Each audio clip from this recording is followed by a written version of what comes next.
Boa noite, boa noite, boa noite. Estamos aqui para um bate-papo cultural em mais uma edição.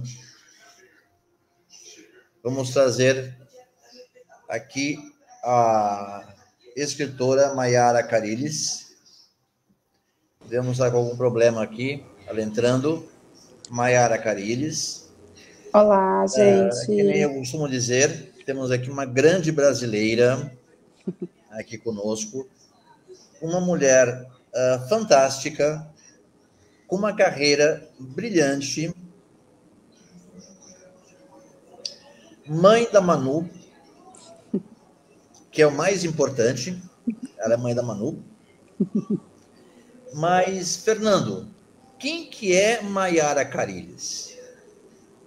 Maiara Carilles, ela é comunicadora social com ênfase em jornalismo. Ela atuou como redatora, assessora de imprensa e social media, com passagem por marcas como Tralalá, Creme, Pampers, ReHap. Atualmente, ela atua no time de comunicação do Próximo Degrau. E desde cedo, ela já escreve, não é de hoje, ela já escreve já faz um tempo, desde que ela se conhece por gente. Mesmo antes de aprender a falar, a Maiara já escrevia. Tá? E com a maternidade da Manu, aí ela começou a ficar mais séria a coisa. A Maiara, antes da Manu, quando ela pensava em ter a Manu, ela já planejava trabalhar com escrita infantil. Aí, quando veio a Manu, esse desejo dela da escrita infantil, ele se tornou maior. E ela teve um estímulo a mais para escrever sobre criança e sobre literatura infantil e ensinar para as crianças, através da sua literatura, o que é importante para a vida delas, o que é importante para construir o caráter, para construir amanhã essa criança ser um adulto com caráter, um adulto, uma pessoa séria, uma pessoa de honra. Isso ela traz no livro dela. E, Maiara, o tempo é seu, o show é seu.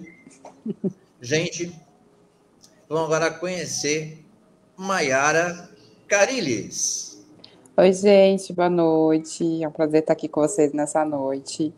E, nossa, Fernanda, eu fiquei até lisonjeada por essa, por essa trajetória. Sabe quando você escuta assim e fala, nossa, eu já passei por tudo isso mesmo? Na verdade, eu sempre gostei de escrever. Sempre, sempre, sempre. Então, quando eu estava meados do ensino médio, assim, entre uma aula e outra, eu criava histórias. Sempre criei histórias. A primeira história que eu escrevi quando eu tinha 15 anos de idade foi uma historinha de vampiro. Só que ela acabou não indo pra frente. Eu até tentei aprovar como editora na época, mas Maiara, Oi. eu não sei se o volume do microfone está baixo, se está longe, que a tua voz, ela às vezes, ela tá baixa. Hã? Piorou. Peraí, melhorou? Agora foi. Então, quando eu tinha mais ou menos 15 anos de idade, eu criei a minha primeira história, mas era uma história de vampiro muito na época que estava Crepúsculo, então tinha romance, tinha toda aquela coisa, e ela acabou ficando na gaveta. Eu cheguei até registrar ela na Biblioteca do Rio de Janeiro, mas sabe quando você deixa aquele sonho guardadinho ali? Talvez um dia ele aconteça, talvez não, e ele ficou na gaveta. Depois eu fui para a faculdade de jornalismo, eu me formei como jornalista mesmo, e aí eu fui para a área de comunicação. Somos colegas, então? Somos colegas, então? Somos colegas de profissão. Eu com 58 anos, estou fazendo jornalismo na UCA. Ai, que legal. Eu fiz na Embi Morumbi, terminei mais ou menos em 2015 a faculdade. E quando eu fiz a faculdade, eu já fui direto para a área de assessoria de imprensa. Eu comecei meus estágios lá e atendi Boa inúmeras... noite, Mari. Mari Cruz, a proprietária da rádio, está aqui, dando boa noite para você. Boa noite, Mari. Tudo bem? E aí foi isso. A minha carreira foi indo, foi indo. Eu comecei a trabalhar com marcas, muitas marcas. Tá me ouvindo? Comecei a trabalhar com diversas marcas. E quando eu comecei a trabalhar com marca infantil, para mim foi uma realização. Eu falei, nossa, eu gosto muito de trabalhar. A primeira marca infantil que eu trabalhei foi a Pampers. E foi sempre fazendo coisas diferentes, já começando a fazer coisa com influenciador, conhecendo mais um papel das mães, como que era no dia a dia, porque entre você ler e escutar versus o que acontece na vida real, né? Então a gente tem coisas que são completamente separadas. E aí depois eu continuei no mercado de varejo, até que eu entrei no grupo Rehap Bebê Kids. Lá eu entrei como redatora. Então, lá foi que me acendeu esse brilho no olho de novo, de fazer coisas para o público infantil. Por mais que eu escrevesse para os pais, eu tinha que usar essa linguagem do lúdico, de entreter, da brincadeira, de construir novas historinhas. Então, eu fiquei mais ou menos isso, uns 2 anos da minha carreira. E aí eu engravidei com a Manu lá. E aí depois eu tive a Manu, e aí eu fui para assessoria de imprensa, porque aí ficou mais. Eu não tinha pretensão de escrever um livro infantil no começo. Eu gostava das historinhas infantis, mas eu não tinha pretensão. E aí, nesse meio tempo, eu tive depressão pós-parto, na época da Manu. E aí eu fui para psicóloga, né? Porque é aquilo. A maternidade, ela você planeja muita coisa, e muitas vezes ela não é aquilo que acontece. E aí eu fui para psicóloga e ela me aconselhou a ficar mais tempo com a Manu, ver o que ela estava consumindo, de conteúdo mesmo, para a cabeça dela. E aí eu comecei a olhar, parar e realmente olhar o que estava consumindo. E eu me deparei com desenhos famosos, que não são legais. Eles ensinam muita coisa ruim para as crianças. Eles ensinam a desobedecer aos pais, eles ensinam costas tortas, E aí, nesse meio tempo, a minha psicóloga Vê o teu volume, o que está acontecendo. O meu volume está muito baixo. O meu volume está no máximo, deixa eu ver aqui. No volume do microfone. Eu estou pelo computador. Você está me ouvindo? Deixa eu aumentar aqui. Vai aqui. Deixa eu ver uma coisa aqui. Pessoal, esse ao vivo, quando é ao vivo é assim mesmo, gente. Acontece. Às vezes dá essa... tenta colocar no microfone Realtek High Definition. O seu deve estar no padrão. Tenta colocar.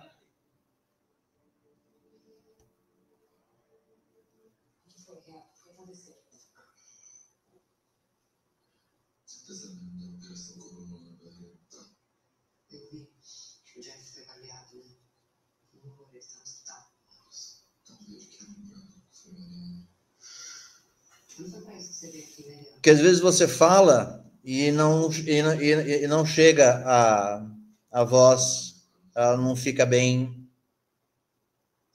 audível.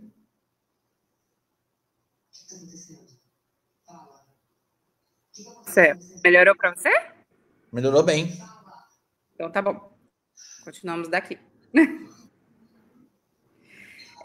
E aí, quando eu comecei a ver que minha filha estava consumindo, eu comecei a ficar preocupada.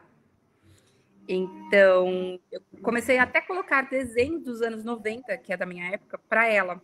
Então, eu comecei a colocar Teletubbies, desenhos com pouco estímulo visual e de sequência. Porque hoje em dia, os desenhos... A Maru tá falando com a gente aqui. Bom programa, boa noite. Programa que está valorizando a cultura. Obrigada, gente.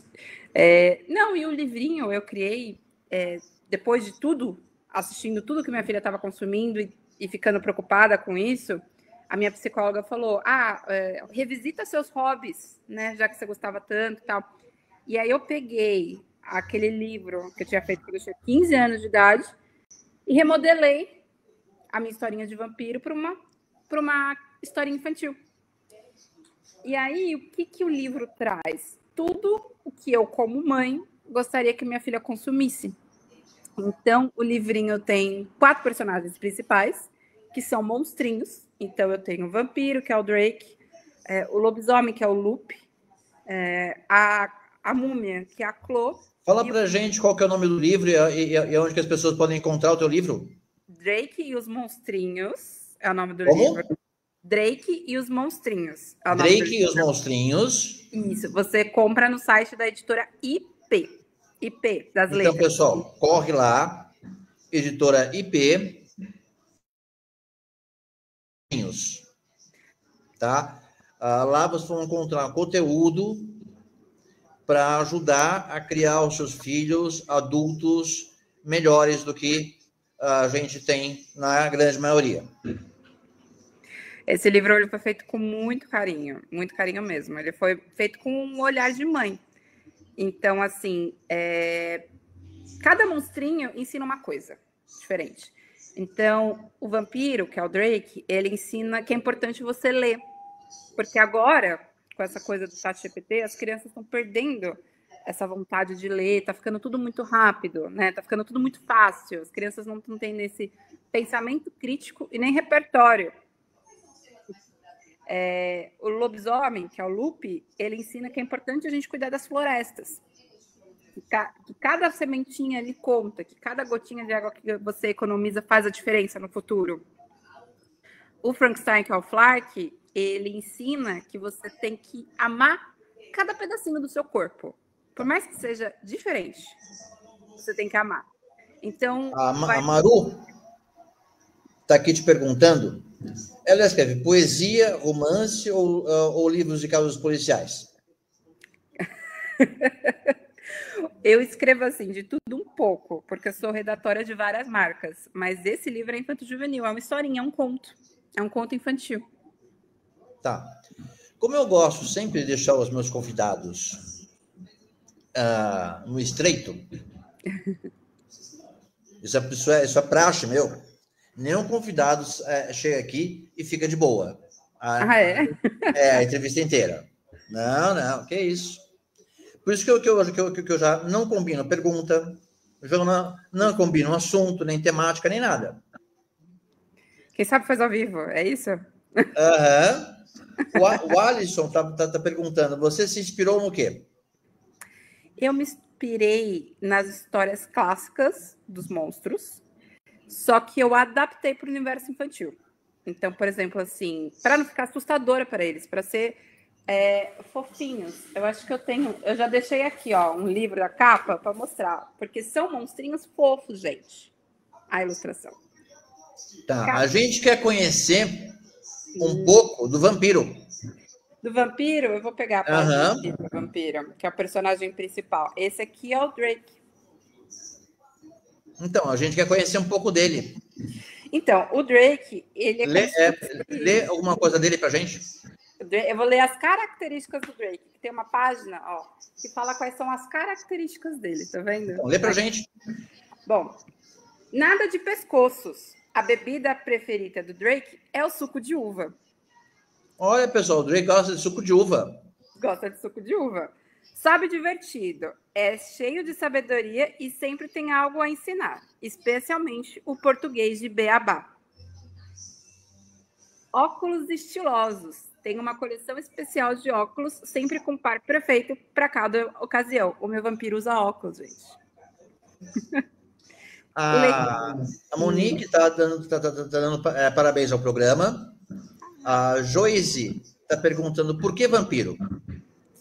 Eu sou apaixonada por esse universo dos vampiros desde que eu era criança. O meu primeiro livro foi de vampiro. E eu acho que todo mundo, assim, globalmente, é um personagem que todo mundo conhece. Então é mais fácil assimilar. Aqui no livro, eu dei até uma caracterizada brasileira nele. Eu coloquei alguns itens que normalmente não se tem em outras histórias de vampiro. Então, por exemplo, assim, o lobisomem, que é o Lupe, ele toma chá. É uma característica que eu coloquei no meu lobisomem. E ele gosta das nossas plantas. Então, ele toma chá de erva cidreira, ele toma chá de capim-limão, que são coisas que o brasileiro está acostumado. Tá com dor de barriga? Toma chá de boldo. Antigamente falava muito isso. Toma chá de boldo que vai passar sua dor de barriga. Então, eu trago alguns elementos também da nossa cultura. Tanto é que a primeira página do livro fala que a vila que eles moram é no coração do Brasil. Então, eu fui pegando vários elementos para construir essa narrativa. A Monique Carreira. Boa noite, Monique. Boa noite, Joyce. Boa noite, gente. Tá falando, olha que legal. Escreve livros de animação. Mas... e a Joyce perguntou quantos livros você já escreveu e que vampiro dá medo. Então, a ideia desse vampiro é exatamente desmistificar o vampiro malvado, aquele vampiro bad boy, que a gente está muito acostumada com vampiro, nos contos clássicos, ser aquele vampiro assustador, aquele vampiro que dá medo. Aqui, o intuito é os monstrinhos serem fofos, para as crianças gostarem e perderem o medo. Então, tem toda essa história deles morarem juntos, deles terem que ir para uma vila, porque os humanos sentiam medo deles, então, mas eles não faziam mal para ninguém, tanto é que o Drake não morde ninguém para tomar sangue, ele toma suco de uva. É um vampiro vegano, vamos dizer assim. Exatamente para desmistificar essa coisa dos monstros e trazer um elemento fofinho para a história. Então, tem os monstrinhos, mas são monstrinhos amigáveis, fofinhos, para as crianças poderem brincar com eles e não terem medo deles. Tá.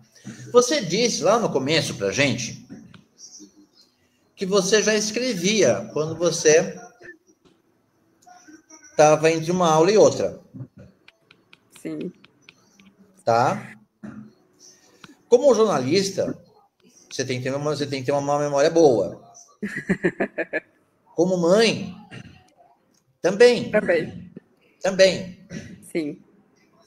Fala um trecho de alguma coisa que você escreveu quando você era criança. Quando eu era criança? Quando eu era criança, na verdade, eu fiz um livro, mas ele não foi para frente. Ele era de vampiro, mas ele era aquele quê do Crepúsculo. Tinha o vampiro, tinha o lobisomem, tinha o triângulo amoroso. O livro chamava Discípulos do Anoitecer. Era um negócio mais adulto. Já era um negócio mais adulto. Então, ele tinha várias questões ali que eram romance com uma humana com vampiro. Mas ele era mais adulto, ele era mais... Não era tão bonitinho assim. Era uma história mais... Bem parecida com o Crepúsculo, na verdade, na época. Era uma época que o Crepúsculo estava muito em alta, então eu me inspirei bastante na história da Stephenie Meyer.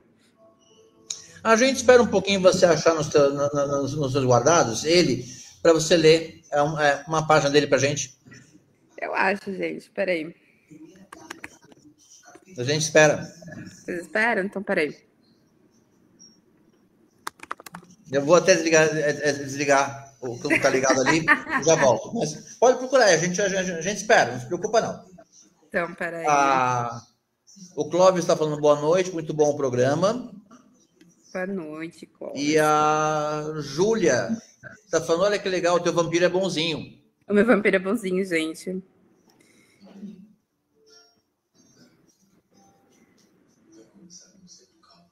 Achei aqui, ó, o prelúdio, pode ser? Ó, vou ler, gente. Isso é uma coisa completamente diferente do que eu produzi hoje, tá? Era um negócio bem diferente. E antes de terminar tal pensamento, a sensação boa evaporou-se. O meu arco-íris desapareceu e eu me vi ali, fraca, parada na frente dele. Sua boca estava suja com meu sangue. Depois disso, senti minha perna tremer e minha visão escurecer. E então eu me vi cair no vazio. E antes de apagar totalmente, senti que ele estava me aparando. Depois disso, não existia mais nada além da minha consciência. Talvez estivesse morrendo ou me transformando. Não sabia dizer ao certo. Será que morrer era assim? Cair na inconsciência? Era um negócio totalmente diferente do que eu produzi hoje. E isso aí você tinha quantos anos? 15. Estava no colegial. 15 anos? Sim. o que levou você o livro 3 só para crianças? O Drake? O Drake. Gente, o Drake é para todo mundo. Não é só para criança.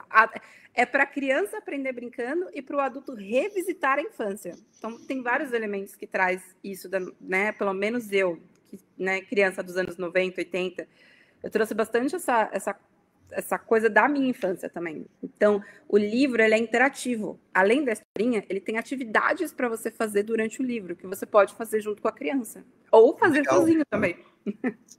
O Cláudio Cruz falando, boa noite. Quando eu escuto falar em vampiros, eu lembro do Cliff. Era vampiro, era o vampiro do seu tempo? Não. Infelizmente, o vampiro do meu tempo, gente, assim, né? Eu meio um pouco do Entrevista com o Vampiro, mas é porque eu gostava bastante, era o Lestat. Tinha a Rainha dos Condenados, e tinha o Blade, e tinha o próprio menino do Crepúsculo, o Edward. Então, eram vampiros, assim, completamente distintos um do outro. Mas esse realmente não era do meu tempo. Tá. A Júlia, gostei do livro, parece divertido. Então, Júlia, vai lá no site da Editora IP e adquire o livro. Aproveita, já adquire o livro, para você ver que realmente ele é divertido. Não só você achar, você ter a certeza que ele é divertido. Entendeu, Júlia? Vai lá. Vai lá. Você trabalha também com... Você tem um trabalho também com crianças neurodivergentes, crianças e adolescentes neurodivergentes. Sim. Nesse time do Próximo Degrau, que é uma rede especializada em clínicas de crianças, adolescentes e neurodivergentes. Assim, eu sou meio ignorante em relação a isso, e muita gente aqui também deve ser. Então, Mayara, tire-nos da ignorância, tá? E traga-nos para a luz. Aproveite também para conscientizar as pessoas a respeito desse assunto tão delicado, tão tabu entre a sociedade. Uhum. Não sei se as pessoas não falam porque tem medo, não falam por preconceito, não sei por quê. Mas antes você vai responder aqui as perguntas do pessoal. Quantas histórias tem no livro? É uma história só. É uma historinha que tem começo, meio e fim. Ela começa apresentando os personagens, tem uma coisa para eles resolverem, um mistério para eles resolverem, e eles resolvem esse mistério. E no meio do livro tem atividades para vocês irem fazendo juntos, para ir brincando junto com os monstrinhos. Tá. Agora, fale para a gente com pessoas que não entendem, que não têm familiaridade com esse assunto, com esse tema, nem com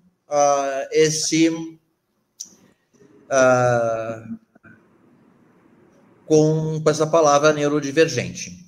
Então, neurodivergente nada mais é quando a gente está falando de crianças e adolescentes que são autistas, com síndrome de Down, que popularmente é conhecido como síndrome de Down, mas as pessoas também falam como T21 por causa do cromossomo, paralisia cerebral, tudo que for atípico, que não for uma criança ou um adolescente típico. Tudo que diverge da normalidade, por isso neurodivergente, sim, é isso? Neurodivergente, exatamente. Quando eu saí da ReHap, eu fui para essa rede de clínicas que majoritariamente atende ali em Alphaville, e eu também desconhecia bastante coisa. Eu fui muito também, estou aprendendo até hoje, porque é um universo muito grande, acontece muitas coisas a toda hora. E se tem antigamente, né, se tinha uma ideia que autista, principalmente, era quem era somente não verbal, que tinha dificuldade de socialização e tudo mais. Não é assim que funciona. O autismo, principalmente, ele tem 3 níveis e a gente chama de nível de suporte. O que significa isso? O que significa nível de suporte? O que é suporte? Matheus Merlini, boa noite, chegando para curtir esse programa maravilhoso. Bem-vinda. O que é suporte? Primeiro que autismo a gente só tem 3 níveis, tá? Não tem mais que isso. O nível 3 é o nível máximo que se chega. O nível de suporte é o nível de suporte que aquele indivíduo, que aquela criança ou adolescente precisa para viver em sociedade. Então, a gente tem níveis. Às vezes, eu sou nível 1, tenho uma dificuldade para ir comprar pão. O que é suporte? Ajuda de outras... Vamos fazer assim, ninguém entende nada. Tá. O que é suporte? Suporte é ajuda de outras pessoas para que eu possa realizar determinada tarefa. Então, às vezes, eu preciso de ajuda para tomar banho, que eu não consigo fazer sozinha.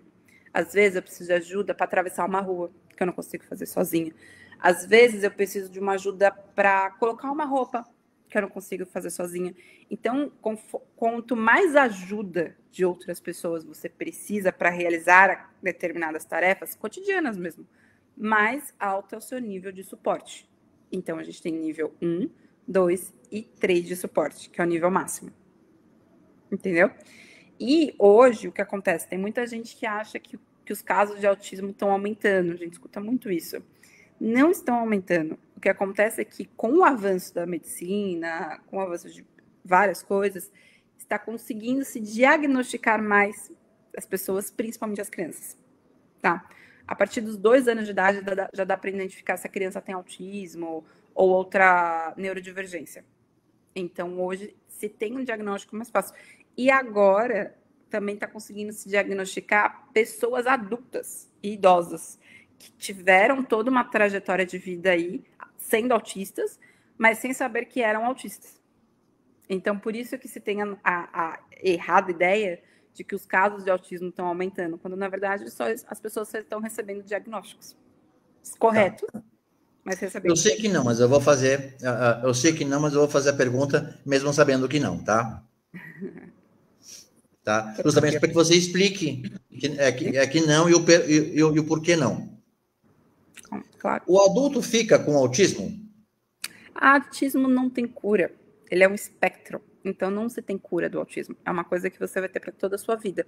O que você consegue é diminuir, com os tratamentos certos, com as terapias certas, é talvez diminuir o nível de suporte, de ajuda, nível de suporte, que você precisa. Então, por exemplo, se você é nível 3, que geralmente é o mais alto, muitas vezes é não verbal, não consegue falar, dependendo se você fizer as terapias corretas, você começa a conseguir falar. Se você é nível 2 e tem ajuda ali, né, do terapeuta, do psicólogo, de todas as especialidades que você precisa, você consegue ir para o nível 1. Mas autismo não tem cura, ele é um espectro, vai estar com você para toda a sua vida. Tá. Então, assim, é um mito, então, quando nós escutamos que aqui, antes aqui, o Matheus Merlini, que legal falar sobre autismo, parabéns. Adriana Hermógenes, boa noite, Adriana, bom ter você aqui. Descobri há pouco tempo, 50 anos. A Cacá Souza, muita gente descobrindo o que é. Assim, eu sei que não é assim, mas as pessoas dizem, muito se falou, muito se diz até hoje, inclusive, que não existe adulto com autismo. As pessoas, inclusive, tem gente que acha que o autismo, você pega autismo. Não, por isso que eu estou te perguntando assim, adulto fica com autismo? Porque existe... É autista, ele não fica, ele sempre foi, ele só não sabia. Tá. Aqui,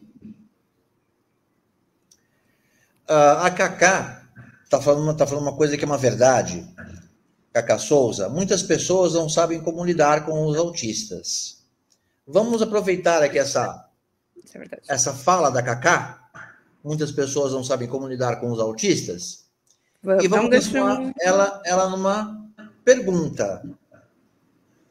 Como lidar com os autistas? As pessoas realmente não estão preparadas para lidar com os autistas, principalmente são níveis mais altos de suporte, que são os níveis de ajuda. Hoje se tem um debate muito grande sobre como conscientizar as pessoas sobre o autismo, tanto é que agora é mais comum você ver as pessoas usando aqueles cordões de neurodivergência. O autismo é bem específico, ele é um quebra-cabeça colorido. Existem outras, mas o do autismo é esse. Então, é o nosso papel também fazer a conscientização de como as pessoas lidam com os autistas. Os autistas têm, né, dependendo do que for, eles têm o seu momento de crise e a gente precisa entender como trabalhar com isso. Então, na clínica que eu estou, por exemplo, no próximo degrau, a gente tem 9 especialidades lá dentro. Então, eu tenho toda uma rede de apoio para essa criança, para ela conseguir ser inserida na sociedade e ser mais aceita na sociedade. Então, por exemplo, assim, tem criança que é não verbal. Então, a gente trabalha muito o fono para essa criança conseguir se comunicar. Tem criança que não consegue andar. A gente trabalha ali a fisioterapia. Então, todas as questões são trabalhadas para que a criança não tenha sofrimento. Esse é o termo, sofrimento, para quando ela vá para a sociedade, quando ela vai ter uma vida adulta, para que ela consiga se socializar tranquilamente no mundo que ela vai viver. Hoje, o que se tem, as pessoas sendo diagnosticadas com diagnóstico tardio, a gente usa esse termo, diagnóstico tardio. A pessoa adulta, ela meio que ela vestiu uma máscara, então ela se adaptou muito para ser aceita na sociedade. Não que ela fosse feliz, ela foi se adaptando para ser moldada para o que a sociedade esperava dela. Mas isso traz um sofrimento para ela. Então, tem muito essa questão do que a gente usa um termo em inglês que chama masking, que é mascaramento. E aí, mas ela se sente errada. Então, de alguma forma, ela se sente que ela está sendo aceita ali na sociedade porque ela está vestindo essa máscara, mas internamente ela sabe que tem, aspas, alguma coisa diferente com ela e ela fica nesse embate de será que sou eu? Será que sou a sociedade? E aí o diagnóstico tardio, ele é essencial. Então, não se tem o laudo para você falar se você é autista ou não, é uma série de sinais e sintomas que você precisa trabalhar junto com vários profissionais para você conseguir esse laudo. Não é, tem uma epidemia de autismo, ou, eu sou autista. Sem laudo, você não é autista. E autismo, neurodivergência, né, sempre é ligado a alguma dificuldade que você tem na sua vida. O Matheus aqui trouxe uma colaboração muito legal. Parabéns pela pergunta, Matheus Merlini. Quais são os principais sintomas do autismo? Isso é uma pergunta muito, muito boa. Por quê?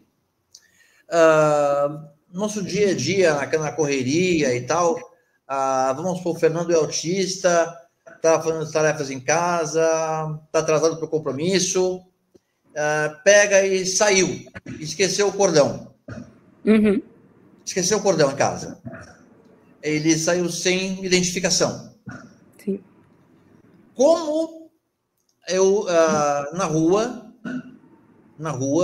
o João na rua, o Fernando está passando por uma situação em que para todo mundo é normal, mas o Fernando está desesperado, entrou em crise, e porque ele precisa de um suporte, ninguém se viu sem o cordão. Uhum. E agora, como é que eu faço? Ninguém sabe que eu sou autista, e o que eu faço agora? Então assim, como que identificamos na rua uma pessoa nessas condições, para que a gente, e o que nós devemos fazer assim que identificarmos? Eu vou voltar um passo atrás. É muito importante. Eu vou voltar um passo atrás e falar uma coisa que é muito, muito, muito bom a gente esclarecer isso aqui. A autista não tem cara. E um autista, muito provavelmente, é diferente do outro. Então, eu posso ser nível de suporte para conseguir cozinhar, por exemplo, e não ter nenhum nível de suporte para interação social.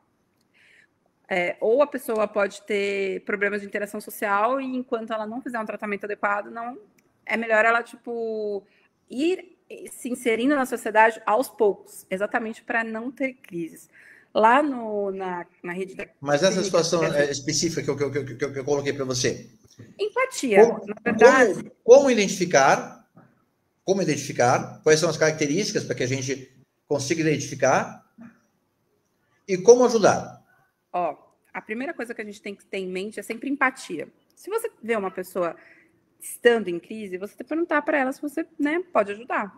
E aí a pessoa tem que entender se ela quer ajuda ou não. Tem muito isso.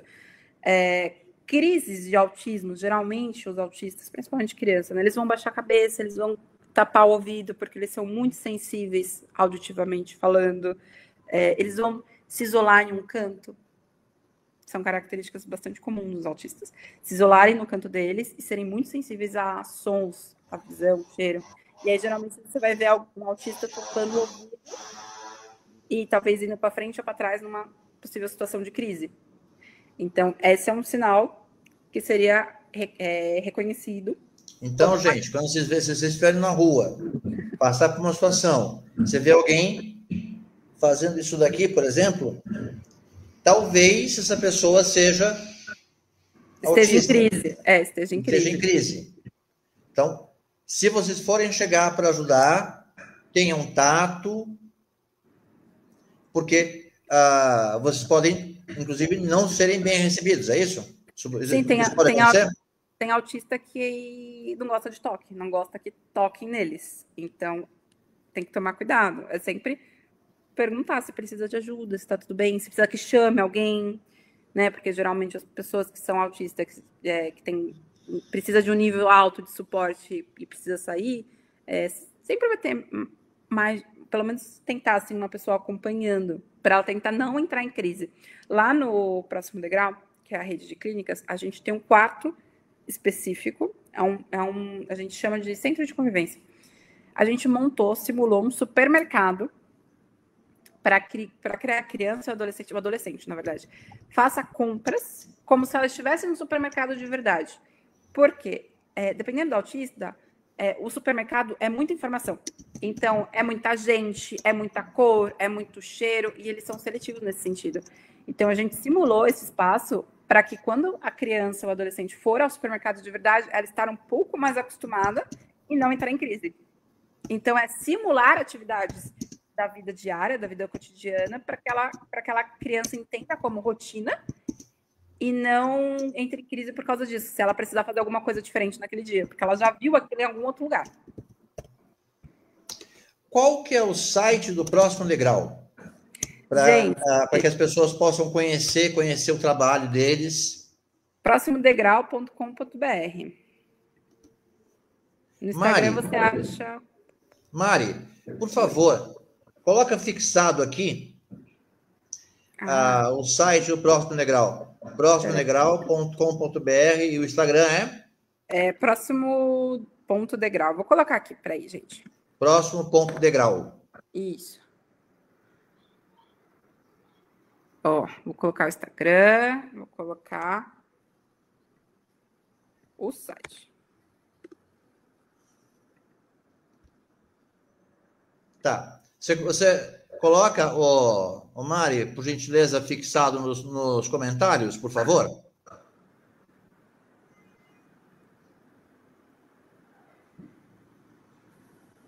Para que as pessoas possam conhecer o trabalho. Acho importante as pessoas conhecerem o trabalho dessa instituição.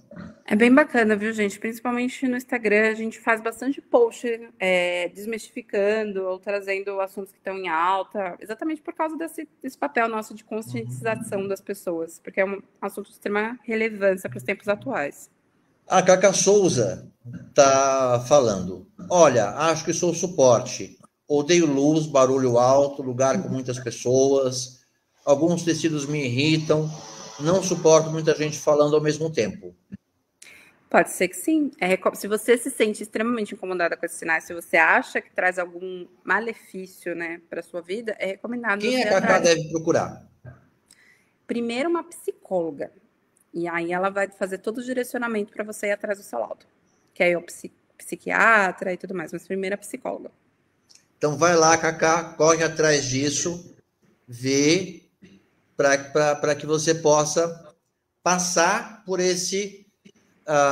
por todas essas situações aí mais confortavelmente, Cacá. Tá bom? Um beijo no seu coração, Cacá. Tá lá no chat privado, Mari.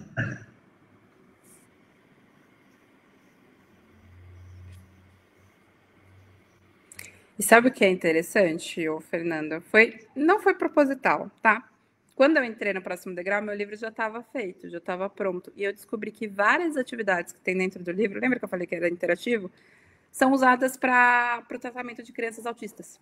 Então, tem atividade como colorir, tem atividade como criar o seu monstrinho, tem atividade de reconhecer as emoções. É muito usada no tratamento de crianças autistas, coincidentemente.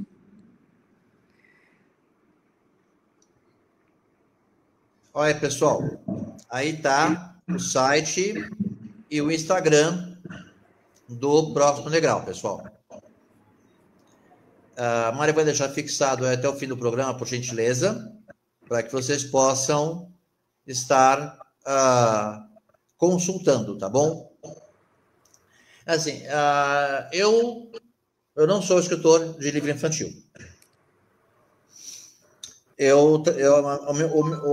A minha linha de escrita são poemas sofistas com influência de Hafiz e crônicas com temas político-social com influência de Rubem Braga, Raquel de Queiroz e do nosso e de alguns outros cronistas, entre eles Boris Casoy. Gosto bastante. Então, bem ácida, uma crônica bem ácida. Mas eu escrevi um conto infantil chamado O Jardim Encantado de Lúcia, que eu estou lançando agora. Vou aproveitar para fazer um... Justo. Estou lançando agora em dezembro, vai sair. Até final de dezembro deve sair. Eu vou lançar, em vez de um livro com 7 capítulos, eu vou fazer livretos, tipo coleção. Ai, que legal. Por que eu estou falando nisso? Eu não sei se eu criei a expressão, ou se ela já existe, mas eu utilizei isso no meu projeto infantil que eu quero lançar com a ajuda do Aldir Blanc ou Paulo Gustavo, alguma coisa nesse sentido. Que é um livro sensorial. Sim. Ele vai ter os bonequinhos e as velhinhas. Que bonitinha. Velhinhas. Para que a criança possa brincar com as árvores e sentir o cheiro. Ela vê o livro, toca nos bonecos e sente o cheiro. Então, ela está preparada para entrar no livro. Sim. Não é meu foco. Eu vou me aventurar nesse mundo, mas não é meu foco. Hoje a gente tem, assim, tem alguns livros nesse sentido, já, porque a criança precisa sentir a textura, principalmente autista. Eles têm uma questão de seletividade muito grande, inclusive alimentar. Tem criança que só come coisa que começa com a letra C, assim. Negócio muito radical. Nossa, interessante. Eles são bem seletivos nesse sentido. Tem criança que, por exemplo, só come hambúrguer e não come o queijo, não come a salada, só come pão e o hambúrguer. Tem várias coisas. A gente falou muito de autismo, mas também tem outras síndromes. Sim. Que são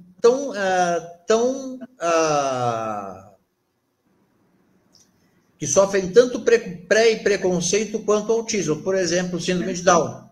Por exemplo. O síndrome de Down, a gente atende um pouco menos lá e está começando a expandir para atender também. E eu descobri recentemente que o TEA, eles chamam de TEA 21, porque eles não gostam do termo síndrome de Down, porque o Down significa por baixo. Então, as famílias que têm crianças e adolescentes com esse espectro usam o TEA21, porque eles não gostam.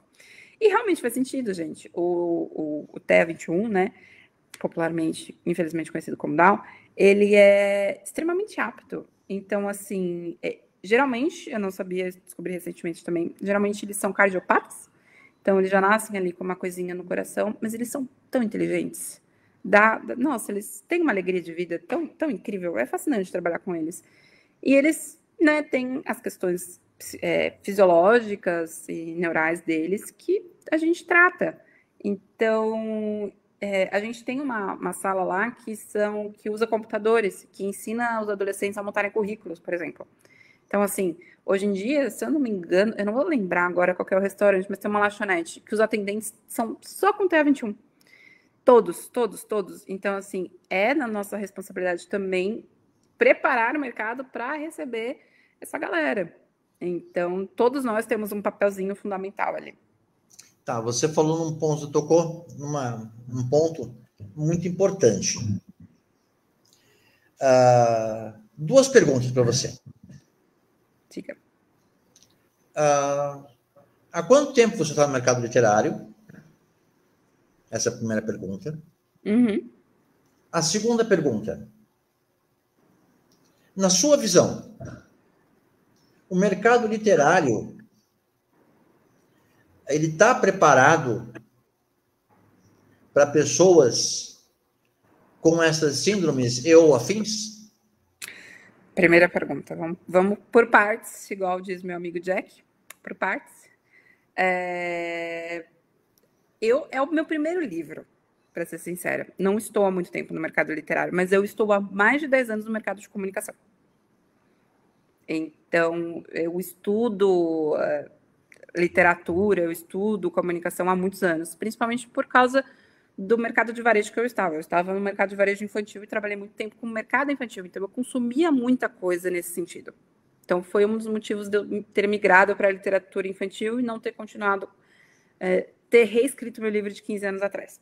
Porque é um mercado que me interessa muito e eu sinto aquele brilho no olhinho, assim, quando eu falo com criança. Eu sinto que elas são muito puras e eu queria transmitir isso de alguma forma através da minha escrita. E depois tem a questão de eu ter virado mãe e começar a me preocupar com o que minha filha estava consumindo de literatura. Obrigado, Mari. Obrigada, Mari. E sobre a sua segunda pergunta, tem muita coisa que não está preparada. A parte de literatura é uma delas. Então, cabe a gente também... Assim, tem muito livro sensorial, igual você falou hoje. Eu mesmo tenho alguns livrinhos... antigamente tinha isso bastante. Que emite o som dos bichinhos. Então, a Manu tem alguns deles, mas 100% sensorial com cheiro e tal, é mais raro a gente ver, principalmente sendo divulgado pela grande mídia. Então, são livros de extrema importância para trabalhar com esse público neurodivergente, e que as pessoas precisam começar a se preocupar um pouco também. Tá. Porque é um público que está aumentando, inclusive. Assim, em cima dessa tua resposta, eu vou lhe fazer uma pergunta. Uhum. Você falou que o mercado não está preparado, não só para essa síndrome, mas para tantas outras. Sim. Você, como autora, mãe, alguém que trabalha com as síndromes, uhum, e que já está na comunicação social há 10 anos, um pouco mais do que isso. Um pouco mais. O que você diria, até porque essa entrevista vai ficar gravada, então espero que alguma editora escute essa entrevista. O que você diria para as editoras, para os editores, para aqueles que fazem, além de nós, escritores, que fazem a literatura, o que você diria para eles? Como preparar o mercado literário para os espectros? Se assim eu posso chamar. Pode, não, tá perfeito. A sua fala tá perfeita. São espectros mesmo. Na verdade, assim, a gente tem de tudo. Então, como eu falei, a gente tem os níveis de suporte. Então, tem níveis de suporte que vão ler livros como o meu, como o seu, mais facilmente. E tem níveis de suporte que não conseguem, não são não verbais. A gente usa o termo não verbal. Então, eles precisam de livros que estimulem os sentidos deles. E isso é um papel da sociedade, entender que existe essa parcela da população e a gente precisa acolher. Eu não faz pouco tempo, inclusive, eu não sei se você viu, o Cássio, o jogador, a filha dele é autista. E a filha dele eles não estavam conseguindo escola que aceitasse a filha deles, porque a filha deles é um nível alto de suporte. E assim, não era falta de poder dar uma escola, um estudo bom para ela, era não ter. Então a gente não tem. Esse é o problema. É escasso. E Há algum tempo criou-se um estilo, uma categoria literária chamada sênior. Pouco tempo. Pouco tempo. Eu acho muito válido. Sim. Como você categorizaria a literatura voltada para os espectros? Isso é possível? Eu acho que não, porque no fim do dia a gente está falando de crianças e adolescentes, então continua sendo uma literatura infanto-juvenil mais sensorial, mas continua sendo uma literatura infanto-juvenil. E aí, muitas vezes, eu tenho uma adolescente neurodivergente que o psicológico dela é de uma criança de 5 anos. Então, não dá para categorizar nesse sentido. Literatura para neurodivergente. É literatura infanto-juvenil, porque assim como você vai fazer um negócio sensorial para uma criança divergente, a criança típica, que não tem nada, ela vai adorar sentir o cheiro da floresta. Ela vai adorar passar a mão. Então, assim, é mais a gente se preocupar e olhar como que a gente pode ajudar e fazer esse papel de, eu vou fazer um livro para crianças sensoriais. Você está falando com crianças.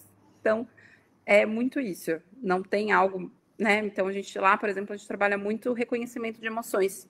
Que criança que não precisa reconhecer a própria emoção? Saber quando ela está feliz, quando ela está triste e o porquê que é aquilo. Igual como qualquer outra criança. A dificuldade é em, talvez, ela conseguir verbalizar aquilo. O Matheus aqui, o Cláudio Cruz, primeiro, então, parabéns pelo seu livro de trabalho. O autismo me interessa muito. Já trabalhei com autista, ele é muito legal e bem divertido. A Cacá, parabéns, ótimas explicações. Obrigado, Cacá, pelo comentário que você fez referente à pergunta. O Matheus Merlini diz: que absurdo não aceitar a criança. Toda escola tem que ter profissionais qualificados para trabalhar e ensinar o autista. Faltam políticas públicas. Está pegando isso que o Matheus disse. Sim, gente. Quais políticas públicas você que está na ponta todo dia vê que falta e como que nós, comunicadores e público, podemos ser agentes de modificação para se cocriar, como fala Carla Ramos, para se cocriar uma nova realidade. Se falta mesmo políticas públicas, a gente não tem tantos profissionais preparados para atender, então a gente tem uma escassez de profissional qualificado para atender essas crianças. E agora, recentemente, dia 12, foi aprovada uma lei para diagnóstico de pessoas autistas com diagnóstico tardio, então a gente está falando de adulto e idoso. Então, assim, a tendência é que cada vez mais os laudos, né, aumentem, e aí vai se ter uma ideia de que os casos de autismo estão aumentando. Não, as pessoas estão sendo diagnosticadas e falta tanto profissionais para atender, quanto lugares para atender. Então, a gente está falando que a cada 100 crianças, mais ou menos, no futuro, talvez 30, 40 sejam autistas. Então, é um número muito grande. Não sei se é exatamente esse número, gente, tá? Não vou lembrar agora de cabeça, mas há uma parcela relativamente grande da população. E a gente tem que estar preparado para o futuro, porque essas crianças que estão nascendo agora, que estão sendo diagnosticadas, elas vão para o mercado de trabalho. Então, assim, é nosso papel promover debates para começar a movimentar as coisas. Tá. Agora vem a pergunta. Não, antes de fazer a mais saia justa de todas, mais saia justa de todas, eu vou te perguntar: existe um projeto futuro de um outro livro? Como é que é isso? E antes, segura.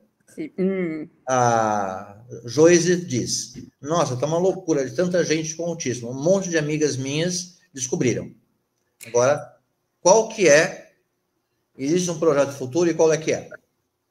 Bom, vamos lá. Eu tenho o projeto de fazer o livro 2, né, do Drake. Ele é como se ele fosse seriado. Então, cada livrinho dele, eu tenho mais 2, na verdade, engatilhados para ele. É como se ele fosse uma sequência. Cada livro especificamente ensina sobre alguma coisa. Então, esse primeiro livro, já posso falar sobre o que ensina. Então, ele ensina muito sobre empatia, o valor da amizade, o valor de você reconhecer os seus sentimentos, o valor de você se aceitar como que você é. Então, ele ensina muito isso da questão da autoestima, de você entender o que você é. E tem, claro, as atividades do livro que você acaba brincando junto. O livro 2 é a continuação desse, que ele também vai ensinar alguma coisa ali que foi deixada no finalzinho do primeiro livro para deixar uma pulguinha na orelha de vocês. Ele vai ensinar alguma coisa também super importante que as crianças, principalmente, precisam aprender e aprender a lidar com isso. Tá. Que nem falaria uma apresentadora que eu sou fã, Marília Gabriela. Ela finalizava as suas entrevistas com uma pergunta. De Maiara para Maiara. O que vem a seguir? Eu vou finalizar com uma pergunta também, porque a vida é uma caixinha de surpresas. Esse livro, eu não estava nem sonhando em fazer ele. Não. O que a Maiara fala dela para ela. Que a Maiara fala dela para ela, que ela está muito orgulhosa, que ela está realizando o sonho dela de 15 anos, que ela achou que ela nunca fosse ser uma escritora e ela está lançando o primeiro livro dela. Então, é muito gratificante. E para ela? Quando você vai fazer o segundo, que já tem gente me pedindo.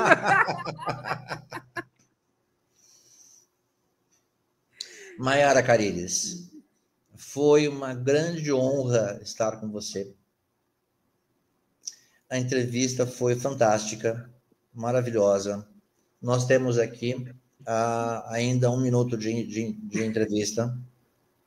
Eu quero que você fale das suas redes sociais, onde que as pessoas te encontram, aonde que elas encontram o teu livro, se existe uma pré-venda do livro 2, enfim. O livro 2 está só aqui, gente. Uma hora ele vai para o papel, mas ano que vem, 2026 está aí já. Gente, o meu Instagram é Maiara Carles, como está aqui no nome da minha entrevista, vocês acham lá. E o do Drake é Drake e os Monstrinhos, tem na minha bio. Então, o Instagram tá muito bonitinho, gente. A gente tá fazendo com todo amor e carinho do mundo, assim. Uma coisa de mãe para mãe, de escritor para você. Então, tá tudo feito com muito amor e carinho mesmo. Os teus contatos estão lá no Instagram? Tá tudo lá no meu Instagram. Se você quiser, eu deixo aqui, ó. Peraí. Sim, a gente quer sim, por favor. Você coloca, Mari, por gentileza? Olha, Mari, aqui, parabéns, você é muito você pode ser comunicadora da Rádio Amor e Vida.